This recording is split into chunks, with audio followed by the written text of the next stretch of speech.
কোরআনের ভাষা কত সুন্দর। যদি কোরআনের আমরা বাংলা অর্থ না বুঝি, আরবি তেলাওয়াত শুনলেও বান্দার অন্তরের ভিতর শান্তি জাগে, ঠিক কিনা?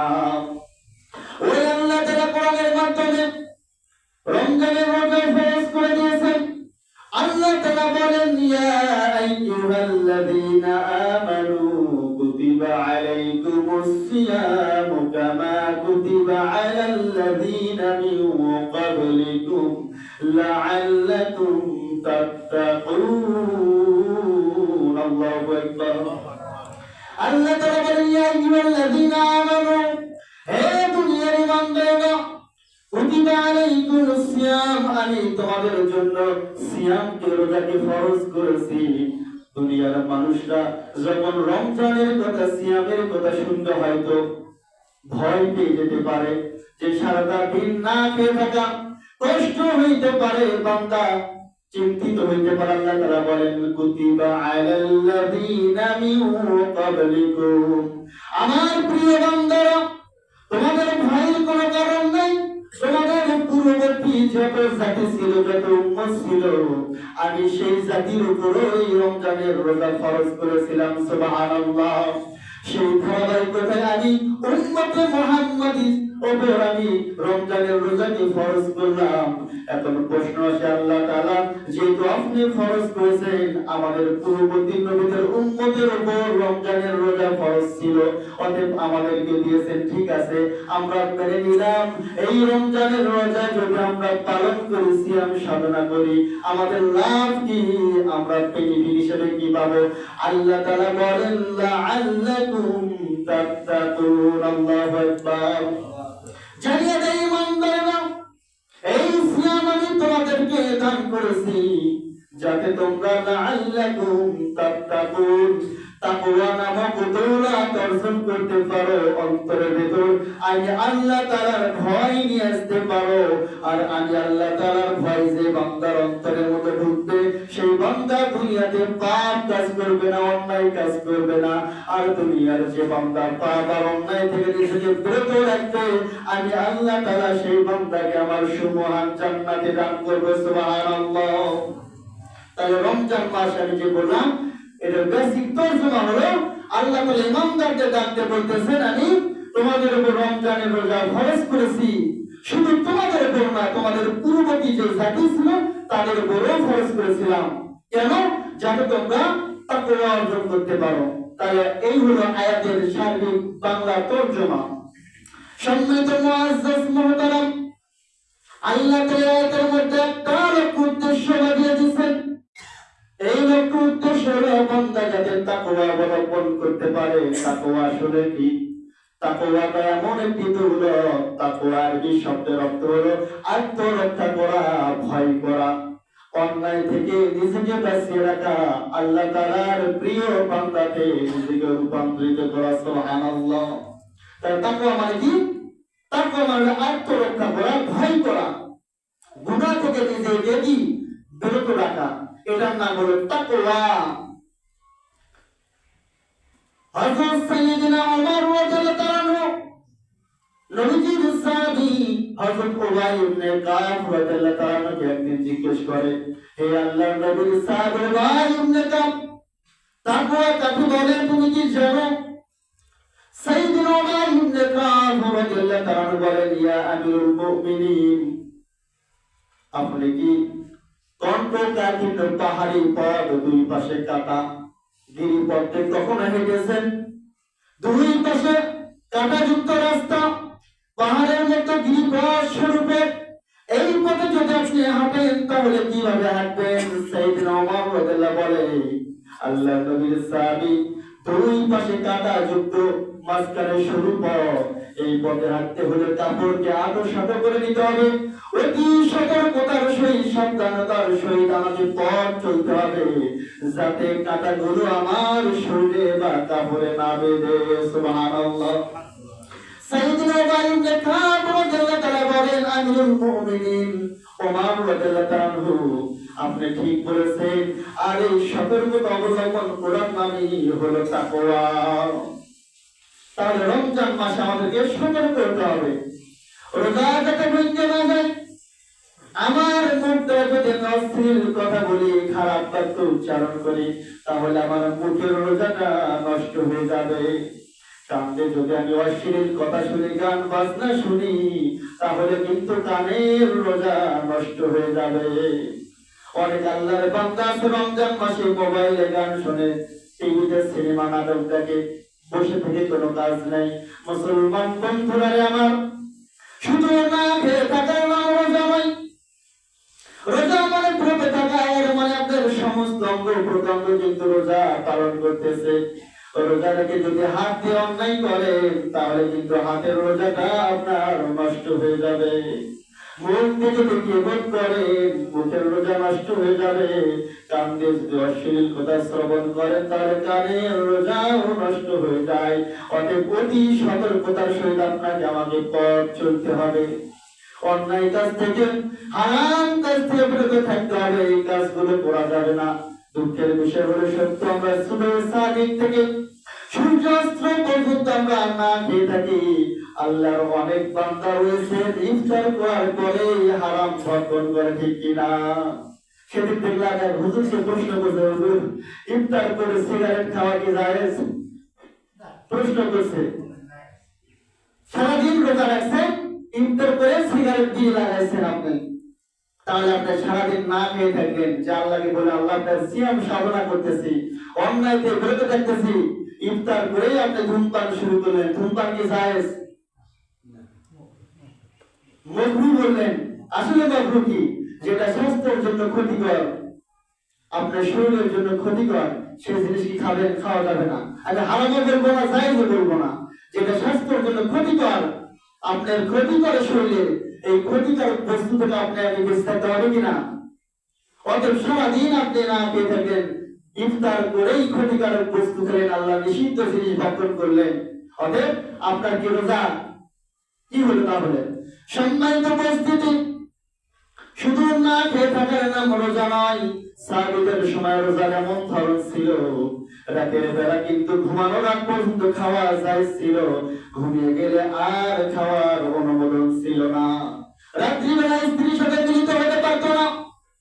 আল্লাহ তাআলা কমপ্লিট কোড অফ লাইফ, ইসলামকে সুন্দর করে মডিফাই করে আমাদের কাছে উপস্থাপন করেছে। আমরা ইসলামটা পরিপূর্ণ পেয়েছি।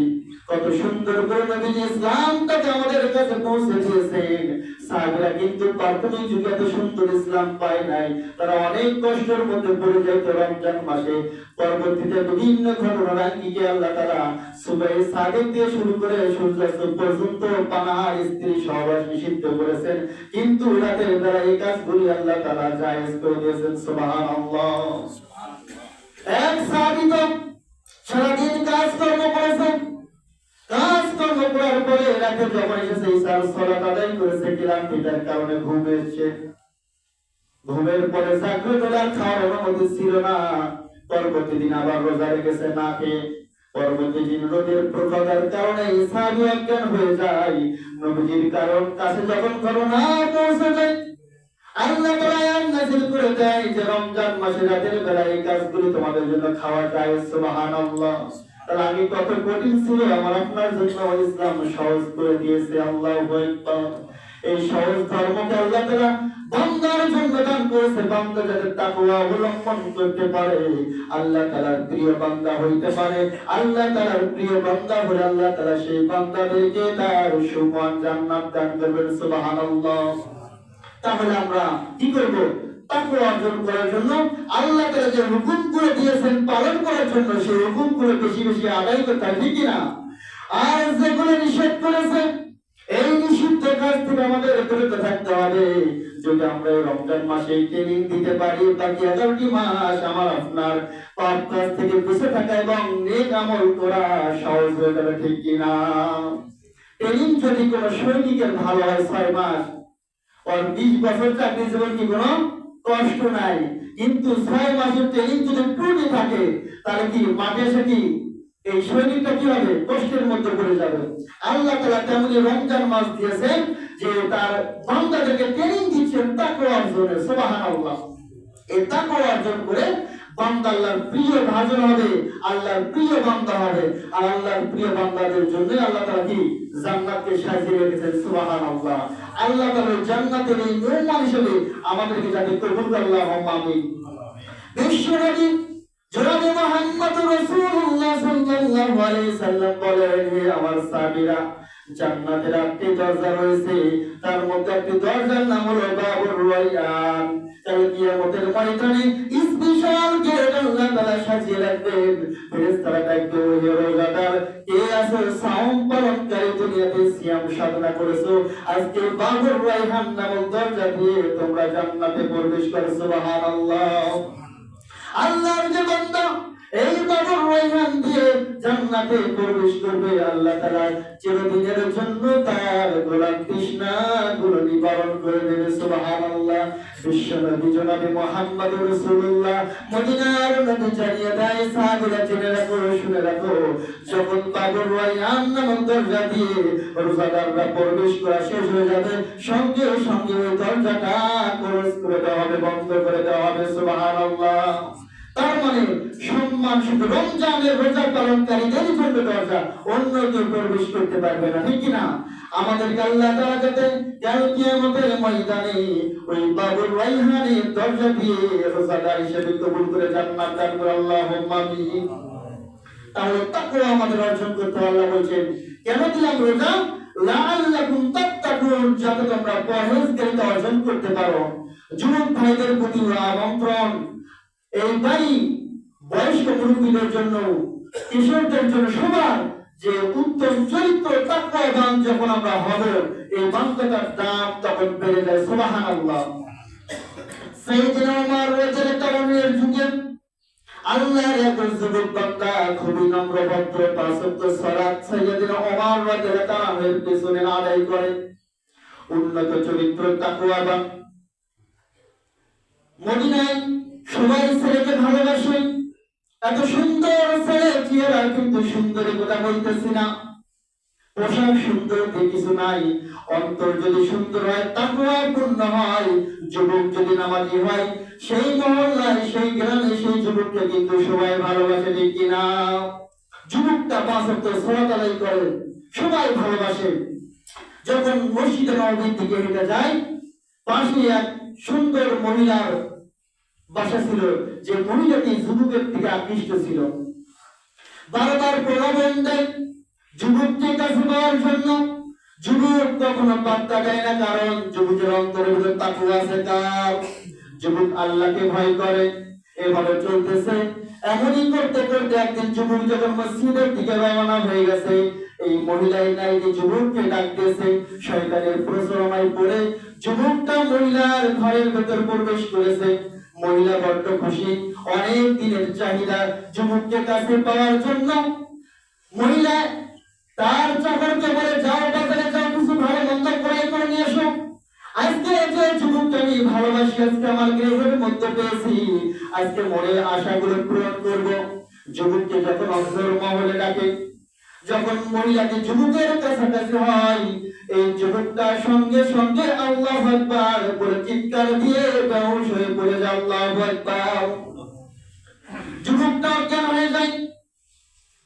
এই মহিলাটির মনের যে আশা, আনন্দ মুহূর্তের মধ্যেই শেষ হয়ে যায়, কারণ না জানি যুবকটি মৃত্যুবরণ করলো কিনা, মারা যায় কিনা।